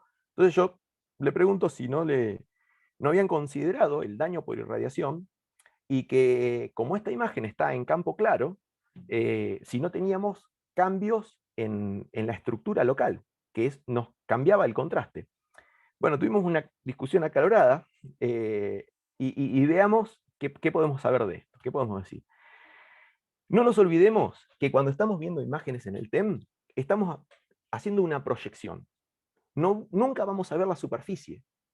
Estamos teniendo una proyección. Es decir, nosotros tenemos que interpretar esa imagen en función de una proyección. Entonces, no siempre lo que vemos es lo que nos parece estar viendo. ¿Cómo se forman estas imágenes? Bueno, las imágenes, como les comentó Gabriel, en campo claro, se forman cuando uno pone una apertura objetivo a la altura del plano focal, limita los haces difractados y se queda solo con el haz directo. Por lo tanto, el contraste está dado por la orientación cristalina de la muestra. Entonces, si nosotros tenemos, en este caso, por ejemplo, es simplemente una dislocación, pero si nosotros tenemos, fíjense que esta parte del material tiene una estructura, una orientación, esta parte tiene otra, esta parte tiene otra. Por lo tanto, van a difractar en distintas direcciones y nos van a generar contrastes distintos. Entonces, ¿qué es lo que estamos viendo acá? Y muy probablemente lo que estamos viendo sean fallas en estos planos y que nos están dando distinta orientación y por eso cambia el color. Fíjense que siempre son estructuras relativamente rectangulares o cuadradas, ¿sí? Siguen la dirección de algún plano. Pensemos que si acá hubiera gas cloro, ¿dónde fue a parar el resto de la plata? ¿Sí? Entonces, me gustaba mostrarles ese ejemplo porque es un caso interesante. Por último, rapidito, esto es una muestra de unas nanopartículas de un fluoruro de un tetrafluoruro de tierras raras recubiertas por un shell de mesoporoso de sílica. Y en este caso, por ejemplo, nos sirvió esto porque uno de los referees nos cuestionaba si estos puntitos negros que se veían acá era porque parte de la solución estaba hidrolizando. Y en este caso nos sirvió para mostrar que justamente como esta parte del centro tiene fluoruros, son muy sensibles al daño, y esos puntitos más oscuros que se veían eran producto del daño por irradiación. Cortito, las muestras se carbonizan. Este es un ejemplo de unas muestras que estuvimos trabajando con Gabriel, y en este caso tenían un polímero. Por lo tanto, la muestra no había forma de purificarla extremadamente bien, entonces siempre había un remanente de carbono dando vuelta, y eso hacía que se deposite. Fíjense, en este caso estaban tomadas en modo STEM, cómo se fue marcando la grilla, ¿no? Y en este caso, fíjense que ahí en el centro hay un puntito muy chiquitito que luego de un tiempo creció. Ese es simplemente el lugar donde se paraba el haz cada vez que terminábamos de capturar una imagen. Entonces, eso que vemos ahí justo en el centro no es una partícula, sino que es depósito de carbono. Bueno, esto se los dejo después en la diapositiva para que lo vean. Este trabajo es muy interesante, en el cual se explica de cómo se deposita este carbono, algunas cositas que uno puede hacer para tratar de evitarlo. No siempre es posible, uno tiene que convivir con esa carbonización. Permítame entonces unas últimas conclusiones. El daño que se causa por la radiación ionizante va a producir modificaciones químicas o estructurales en los nanomateriales, y es importante que las tengamos en cuenta, a ver si ocurren o no. Esto, la sensibilidad o la resistencia depende directamente de la naturaleza química del material. Los nanomateriales muy probablemente se dañen mucho más fácil que el material bulk, porque se comportan diferente de por sí. Es importante conocer la dosis, es muy importante conocer la dosis de irradiación que yo le estoy poniendo al material. Y por último, y muy importante, es necesario conocer esto, sobre todo para técnicas que dependen del modelado para poder ajustar los espectros. Nosotros debemos saber si hay un cambio o no en nuestro material durante la caracterización para tenerlo en cuenta en nuestro modelo. Algunas reflexiones finales. El TEM no es una máquina de sacar fotos muy cara. No lo es. No sirve simplemente para tomar imágenes. Es una herramienta analítica que nos puede dar un montón de información. Nos permite saber morfología, estructura cristalina e incluso composición química de un sector extremadamente pequeño de la muestra. Y como últimos consejos, las nanopartículas, cuando preparan nanopartículas, la purificación es tan importante o más que la síntesis. Cuidado, porque muchas veces vamos a estar observando una propiedad que creemos que es nueva, y esa propiedad muy probablemente se deba a las impurezas. Y uno cree que está inventando algo nuevo y está reinventando la rueda, y no siempre nos sale bien. Me pasa constantemente que creo encontrar algo interesante y hay alguna impureza que se me coló. Cuando vayan a caracterizar un material, háganlo al principio. No lo hagan nunca cuando tienen todo hecho y están escribiendo el paper. Se van a encontrar con cosas que no van a poder explicar, y lo único que va a hacer es les va a demorar el trabajo. La caracterización, por favor, háganla siempre al principio, les va a ahorrar un montón de tiempo. Y dialoguen con el operador, dialoguen con la persona con la que van a colaborar, porque necesitan intercambiar información respecto a qué uno quiere medir, y ver si de qué manera el operario va a decir, mira, resolvámoslo de esta manera o de esta otra, para tratar de realmente sacar la información. Son equipos muy costosos que, si uno no le hace la pregunta adecuada, gasta un montón de dinero y no tiene la información que está buscando. Entonces, no siempre es mejor hacer toda la cantidad de técnicas que tenga a la mano, sino que lo que hay que tratar de buscar siempre es cuál es la técnica adecuada para la pregunta que necesito responder. Así que bueno, disculpen que me pasé unos minutitos. Esto era más o menos lo que les quería contar. Así que, no sé, estamos medio pasados, pero si tienen alguna pregunta, con gusto lo podemos charlar.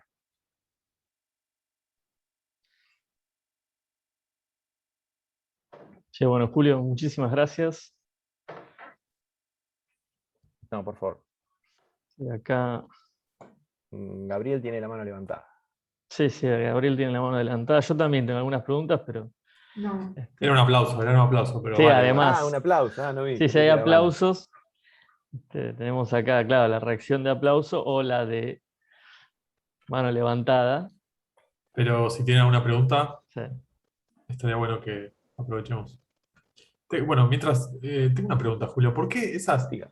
esos defectos en esos cloruros, ¿no? Sí, ¿Cómo es que no migran a la superficie, ¿no? En general, cuando hay un defecto moviéndose, uno se imagina que migraría a la superficie, ponele, ¿o no?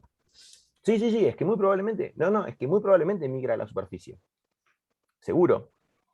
Porque en la superficie vos vas a tener mucha mayor movilidad. Y de hecho, vos ves el contraste, parece que está en el centro, pero en realidad no sabes dónde está. Porque como siempre tenés la proyección, digamos, volvamos, ¿no? Te referís a esto, ¿no? Bien, justamente, esto no sabemos cuál es la posición en donde está. Por ejemplo, uno podría pensar, bueno, fenómeno, agarro y hago tomografía y tengo un volumen, una reconstrucción y sé dónde está la falla. Sí, pero a medida que voy tomando imágenes y voy rotando, esa falla va cambiando. Entonces no voy a saber nunca también dónde está.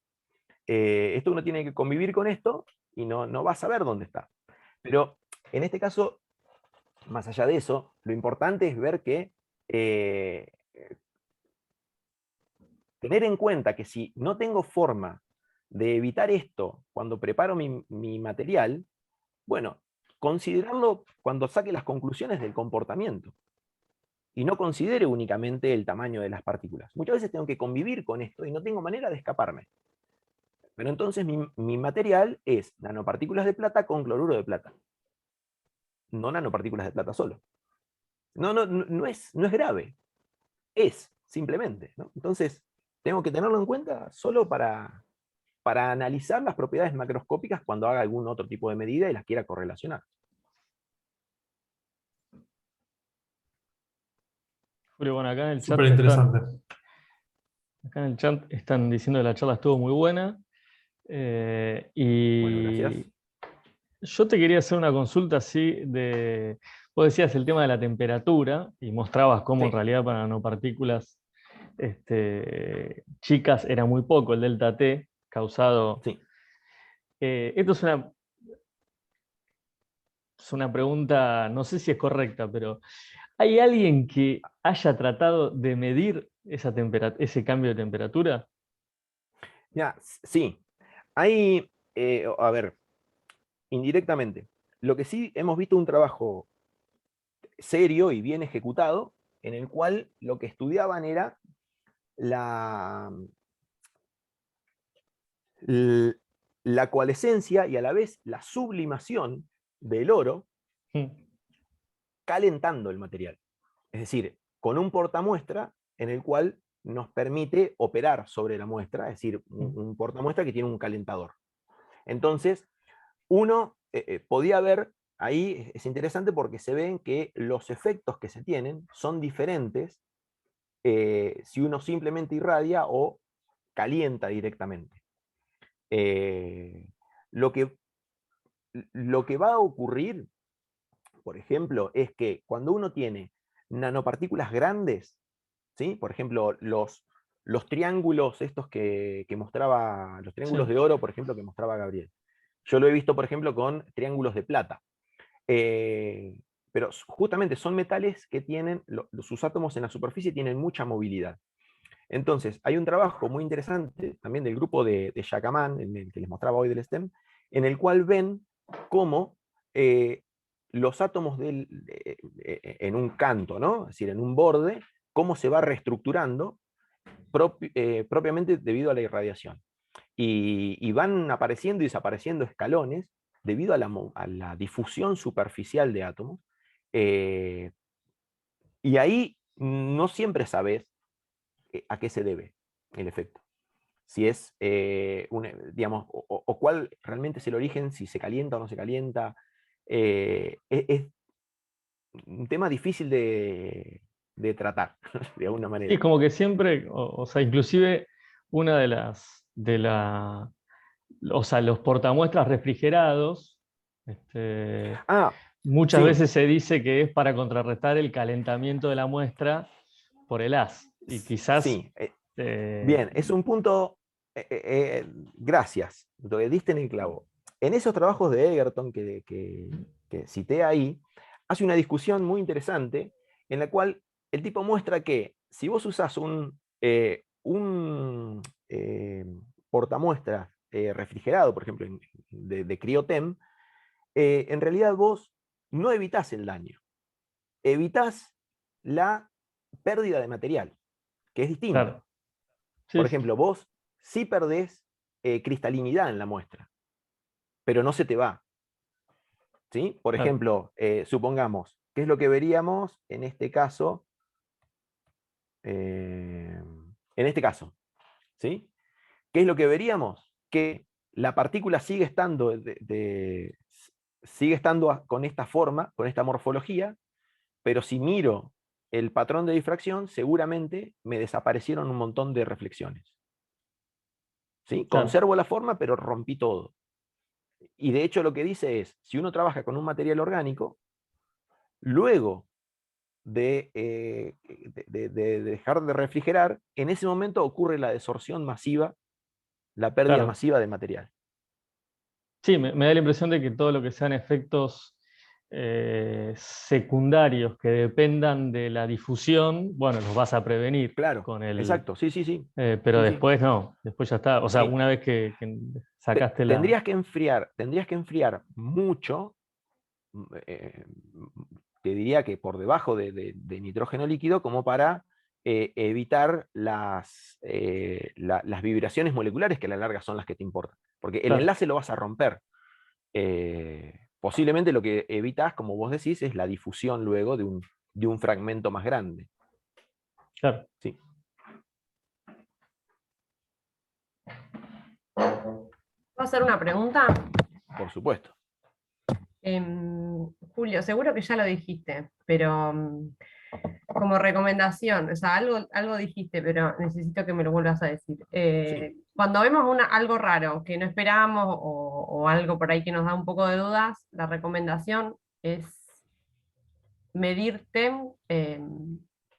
volver a medir sobre la misma muestra, digamos. A ver O si... sea, sobre la misma imagen. Bueno, o sea, obviamente que tenemos que volver a medir, ¿no? Preparar la muestra es volver, si empezamos a sospechar de que pase algo. O Sí, sea, está la duda de que hay algún tipo de daño, porque vemos algo, sí, lo que fuera, forma, sí, tamaño, o sí, algo que no esperado. sí. ¿Qué hacemos? O sea, ¿qué haríamos? ¿Volvemos a preparar la Mira, muestra, volvemos a medir y medimos así como varias veces, irradiando varias veces? a ver, todo eh, Sí, depende de la muestra. depende, claro, exacto. Depende de la muestra y depende de qué quieras, de qué necesites determinar. Por ejemplo, si vos tenés, a ver, digamos, no sé, estás preparando algo, lo Ponele, ya cual, sospechando que tiene una parte orgánica que puede llegar bien, a sufrir daño, digamos, ya, encarándolo bien. bien, vos, digamos, como químico, yo me paro desde mi lado, ¿no? Es decir, como químico tengo una sospecha de si yo altero tal o cual parte de mi sistema, si, cómo puede modificarse y qué causas puede tener, ¿no? Entonces, mejor dicho, ¿qué es lo que le va a pasar en definitiva al material? Por ejemplo, si yo desorbo parte de las moléculas de la superficie, ¿eso afecta a la estructura cristalina? Si yo quiero, por ejemplo, quiero trabajar con un catalizador, y muchas veces la gente que trabaja en catálisis necesita saber la orientación preferencial de algunas partículas y qué caras cristalinas se expone. Entonces, la primera pregunta que uno se debe hacer es, ¿qué moléculas deberían estar absorbidas sobre esa partícula? Porque siempre hay algo en la superficie. Digamos, en el mejor de los casos hay agua, hay oxígeno, hay monóxido de carbono, lo que fuera. Ahora, si están esas moléculas y con la irradiación se desorben, ¿qué cambio yo espero que me generen? Bueno, por ejemplo, si hay agua, la interacción es una fisisorción, por lo tanto, yo espero que no me altere la estructura cristalina de la partícula. Ahora, lo que decíamos del platino. El platino captura hidrógeno a lo chancho, digamos. Entonces, y el hidrógeno es muy fácil de remover. Entonces, si yo remuevo ese hidrógeno, ¿voy a alterar la estructura cristalina? Y probablemente sí. Entonces, lo que tengo que pensar es, si la pregunta que me hago es, bueno, yo preparé un catalizador de platino, ¿qué cara expone? Porque después lo voy a comparar con un modelado molecular. Y la pregunta es, ¿realmente eso me importa? Es decir, porque si eso estaba lleno de hidrógeno, superficialmente no tenía estructura de platino. Tenía estructura de platino hidrogenado, no de platino metálico. No sé si se entiende más o menos. Entonces, lo que uno tiene que hacer es interaccionar, preguntarle a la muestra las dudas que uno tiene y ver qué experimento hacer para que la muestra me responda, y dialogar mucho entre yo que preparé el material y el microscopista con el cual estoy colaborando. La comunicación para mí en este caso es fundamental y como les decía ahí al final, hacerla al principio. Arrancar de entrada cuando uno dice, bueno, a ver, voy a trabajar con esto. Me contacto con alguien y digo, mira, necesito medir tal o cual cosa, quiero saber tal pregunta de mi material. ¿Lo podemos responder o no? Porque muchas veces nos pasan y dicen, no, pero pásame la muestra por el TEM. No, no existe eso. ¿Cómo es? Digamos, hay un montón de preguntas que uno puede hacer que se pueden resolver, y depende de lo que uno encuentra. No todas las muestras se dañan y como decíamos, depende de qué es lo que se va dañando, es qué es lo que uno va a decidir si tiene que hacer. Por ejemplo, en este caso, las muestras tienen cloruro, las de plata. Bueno, ¿me afecta en algo? Y tenés dos opciones, sí o no. Si no me afecta nada, listo, sigo para adelante. Ahora, si me afecta, ok, fenómeno, quizás tengo que modificar la síntesis hasta que no tenga partículas contaminadas con cloruro. Y así. Eso va a depender mucho de cada sistema. No sé si más o menos Sí, respondo. me estoy haciendo miles de preguntas sobre mis muestras, pero bueno, eso quiere decir que estuvo bueno. Bueno, bien. Sí, sí, siempre cuando uno se pregunta más, algo generó. Bueno, gracias. No, por favor. A ver, insisto con esto, ¿eh? Es decir, charlen siempre, pregúntenle a su microscopista amigo, es decir, a ver qué les recomienda. Y digamos, esto tiene que funcionar como un grupo de trabajo. Entonces hay que interaccionar, para buscarle la vuelta. Desgraciadamente, muchas veces estamos no hay muchos microscopios en el país y uno está lejos, entonces se hace lento y es engorroso, entonces uno prefiere preparar un montón de muestras y mandarlas a caracterizar. Eh, yo creo que ahí uno tiene que evaluar qué es más costoso, preparar todas esas muestras y mandarlas para ahorrarse un envío de correo, o ir preparando muestras e ir enviándolas a medida que voy ajustando mi sistema. Yo creo que lo mejor siempre es ir avanzando de a poco. No es tan caro el correo y siempre es mucho más caro, sobre todo el tiempo que uno invierte en preparar el material.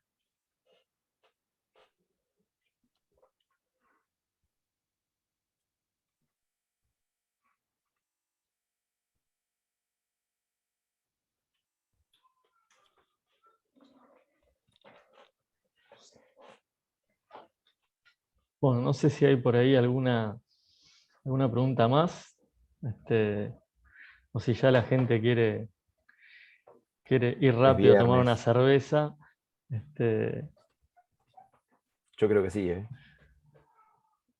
Bueno, cualquier cosa tienen mi mail. Sí, el mail. Ahí después les paso la charla a los chicos, la subirán.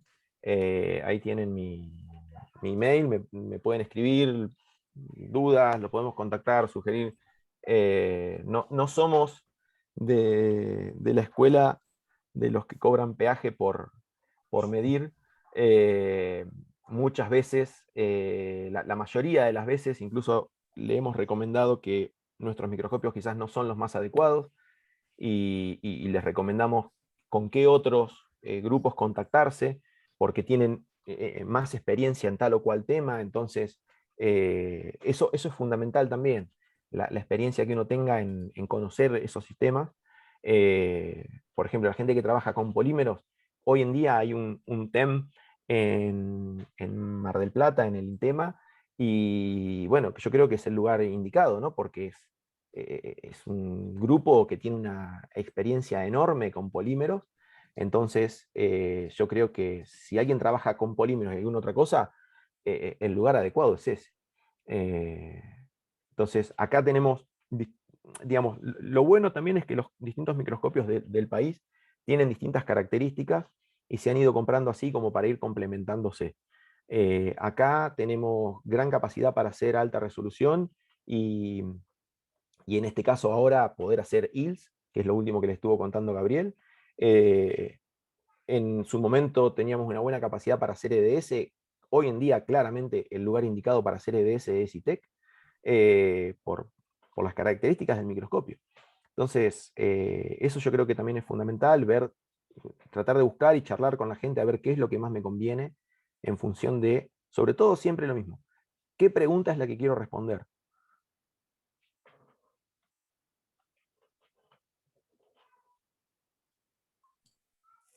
Totalmente de acuerdo, Julio. Así que espero que hayan aprovechado un poco todo la moraleja final.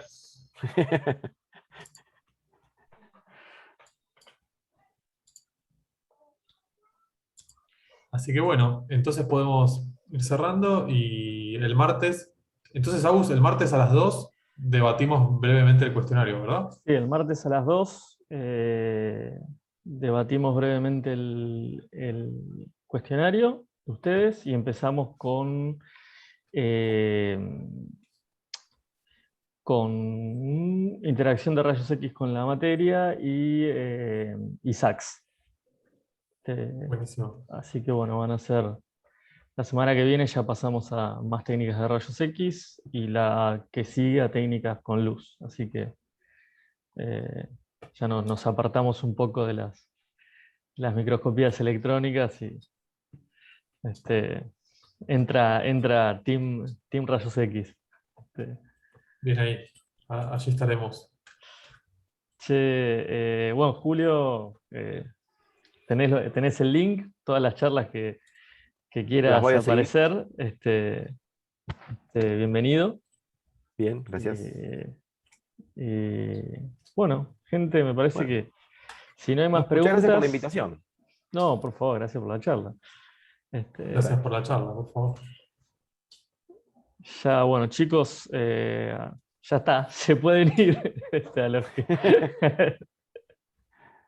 Hoy no nos tenés que retar al final, Agus. No, no los tengo que retar. No, yo le decía a los chicos, ustedes sí quédense. Que me tiren, tenemos que terminar el formulario, no sé si lo. Así que. Entonces nos quedamos. Sí.